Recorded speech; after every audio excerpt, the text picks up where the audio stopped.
आदाब। आप सुन रहे हैं मेरे यानी यदनान के साथ ऑब्जर्वर पोस्ट पर खबरनामा।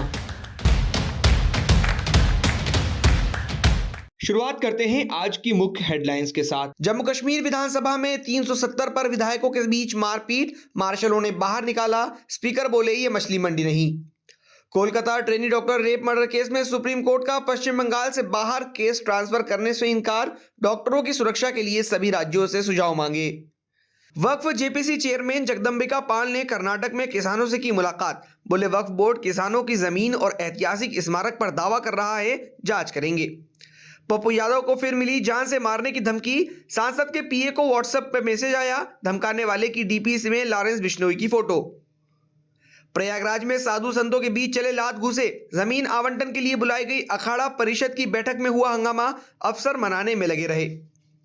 मालेगांव ब्लास्ट केस में प्रज्ञा को एएनआई कोर्ट का वारंट, पूर्व सांसद ने एक्स पर लिखा, कांग्रेस का टार्चर मृत्युदायी कष्ट, जिंदा रही तो कोर्ट अवश्य जाऊंगी।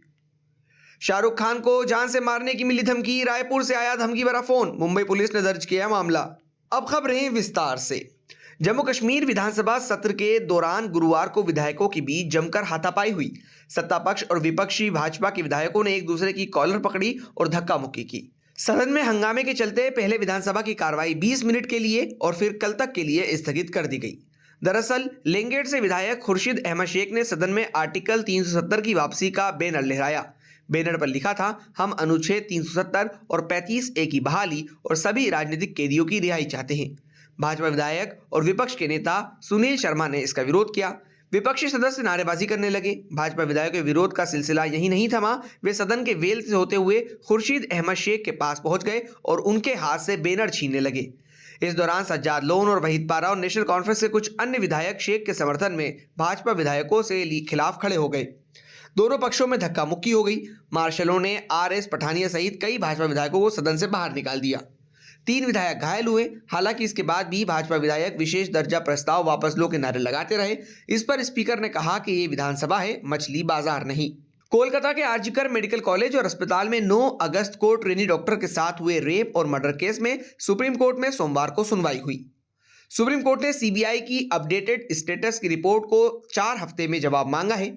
साथ ही कोर्ट ने मामले की सुनवाई किसी और राज्य में ट्रांसफर करने से इनकार कर दिया है। डॉक्टरों की सुरक्षा से जुड़ी याचिका पर एक वकील ने कोर्ट को बताया कि केंद्र सरकार ने नेशनल टास्क फोर्स की रिपोर्ट दाखिल कर दी है। सुप्रीम कोर्ट ने केंद्र सरकार को निर्देश दिया कि वो NTF की रिपोर्ट की कॉपी केस से जुड़े सभी वकीलों, सभी राज्यों और केंद्र शासित प्रदेशों को भेजे। इसके बाद सभी याचिकाकर्ता और राज्यों के चीफ सेक्रेटरी इस पर अपने सुझाव दें। इसके लिए कोर्ट ने 3 हफ्ते का समय दिया है।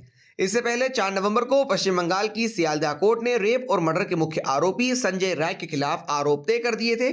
11 नवंबर से इस मुकदमे की रोजाना सुनवाई होगी। वक्फ संशोधन बिल को लेकर बनाई गई ज्वाइंट पार्लियामेंट्री कमेटी यानी जेपीसी के अध्यक्ष और भाजपा सांसद जगदंबिका पाल गुरुवार को कर्नाटक पहुंचे। उन्होंने हुबली और विजयपुरा में वक्फ के खिलाफ प्रदर्शन कर रहे किसानों से मुलाकात की। जगदंबिका पाल ने कहा, उत्तरी कर्नाटक के किसानों ने एक ज्ञापन सौंपा है। उनका कहना है कि वक्फ बोर्ड उनकी जमीन पर दावा कर रहा है। मैंने पूछा है कि क्या उनके पास जमीन का मालिकाना हक है। उनका कहना है कि वे 50-70 साल से अधिक समय से वहां रह रहे हैं। जेपीसी अध्यक्ष ने कहा कि वक्फ बोर्ड उन स्थानों पर भी दावा कर रहा है जहां भारतीय पुरातत्व सर्वेक्षण ASI द्वारा संरक्षित ऐतिहासिक स्मारक है। हम दोनों मामलों की जांच कर एक रिपोर्ट तैयार करेंगे। बिहार में पूर्णिया के निर्दलीय सांसद पप्पू यादव को जान से मारने की धमकी मिली है। धमकी देने वाले ने खुद को लॉरेंस गैंग का सदस्य बताया है। सांसद के पीए मोहम्मद सादिक आलम के मुताबिक दिल्ली स्थित पप्पू यादव के ऑफिस में व्हाट्सएप पर धमकी भरे मैसेज किए गए हैं। धमकी देने वाले शख्स ने लिखा है, वो लॉरेंस गैंग को मिटाने की धमकी दे रहा था ना, उसको बोलना उसकी सुपारी मिली है।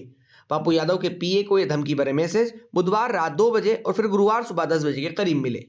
मामले में सांसद के पीए ने दिल्ली के कनॉट प्लेस थाने में शिकायत दर्ज कराई है।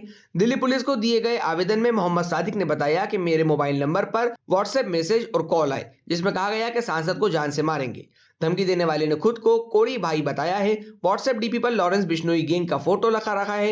इससे पहले भी सांसद को कई अन्य नंबरों से जान से मारने की धमकी दी गई है। इसकी लिखित शिकायत पूर्णिया थाने में दर्ज कराई गई है। प्रयागराज में महाकुंभ 2025 से पहले अखाड़ों की बैठक में साधु संत के 2 गुटों में मारपीट हो गई। मेला प्राधिकरण के दफ्तर में गुरुवार को बैठक हुई। इसमें अखाड़ा परिषद के अध्यक्ष रविंद्र पुरी और महामंत्री हरिगिरी के साथ ही मेला प्रशासन के अधिकारी भी मौजूद थे। स्वामी हरिगिरी और वहां मौजूद पुलिस अधिकारियों ने बीच बचाव कर झगड़ा शांत कराया। इस दौरान कई अधिकारी साधु संतों को मनाते नजर आए। मारपीट का वीडियो सामने आया है जिसमें एक दूसरे को पीटते हुए लोग दिखाई दे रहे हैं। कुछ संत बीच बचाव भी करने लगे हैं।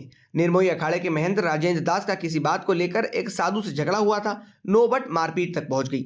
इस बीच अखिल भारतीय अखाड़ा परिषद के महामंत्री स्वामी हरिगिरी महाराज को बीच बचाव कर मामला शांत कराना पड़ा। बताया जा रहा है कि यह झगड़ा अखाड़ों के दो गुटों साधु संतों के बीच है। एक गुट बैठक के बीच हर हर महादेव के नारे लगाने लगा। ये दूसरे गुट को नागवार गुजरा, जिसके बाद विवाद और बढ़ गया। दोनों गुटों में मारपीट भी होने लगी। मालेगांव ब्लास्ट केस में एनआईए कोर्ट ने भोपाल की पूर्व सांसद प्रज्ञा ठाकुर के खिलाफ 10,000 रुपए का जमानती वारंट जारी करते हुए 13 नवंबर तक कोर्ट में पेश होने को कहा है।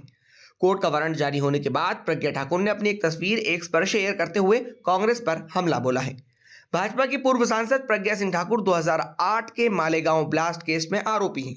29 सितंबर 2008 को महाराष्ट्र के मालेगांव में हुए बम विस्फोट में 6 लोगों की मौत हो गई थी और 100 से ज्यादा लोग घायल हो गए थे। साध्वी प्रज्ञा ठाकुर खराब सेहत की वजह बताते हुए पिछले काफी समय से कोर्ट में पेश नहीं हो रही थी।